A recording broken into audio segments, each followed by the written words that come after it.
ఆ మధ్య భారత్ సమ్మిట్ నిర్వహించినాం. ఆ తర్వాత ప్రపంచ సుందరీమణుల పోటీలు కూడా హైదరాబాద్ నగరంలో నిర్వహించినాం. అప్పుడు కొంతమంది విమర్శించారు.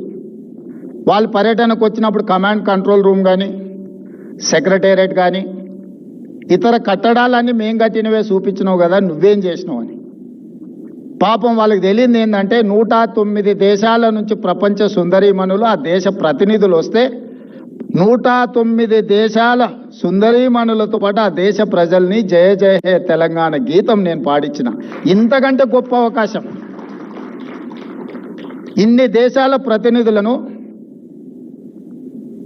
తెలంగాణ కళాకారులు రూపుదిద్దిన తెలంగాణ తల్లి ముందు వాళ్ళందరినీ మొకరిల్లింపజేసిన నేను. ఇది గొప్ప తెలంగాణ సంస్కృతికి తార్కణం. బిల్డింగులు కట్టడం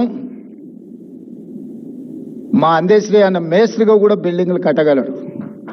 కానీ ఒక మేస్త్రి రాసిన జయ జయ హే తెలంగాణ గీతాన్ని 109 దేశాల ప్రతినిధులను నేను పాడించగలిగిన, వాళ్ళకి ఆ భావనను నేను కల్పించగలిగిన, స్ఫూర్తిని నేను ఇవ్వగలిగిన మా తల్లి తెలంగాణ తల్లి. తెలంగాణ తల్లి అంటే ఇట్లుంటుందని ప్రతిరూపాన్ని ఇచ్చి 109 దేశాలకు సంబంధించిన ప్రతినిధులు ఆ తెలంగాణ తల్లి ముందు మొకరిల్లింపజేయగలిగిన 20 నెలల్లో అంటే ఇది నేను సాధించిన విజయం కాదా అని చెప్పి విమర్శకులను అడుగుతున్నాను. కట్టడాలు ఎవరైనా కట్టొచ్చు. డాక్టర్ బాబాసాహెబ్ అంబేద్కర్ చెప్పిండ్రు,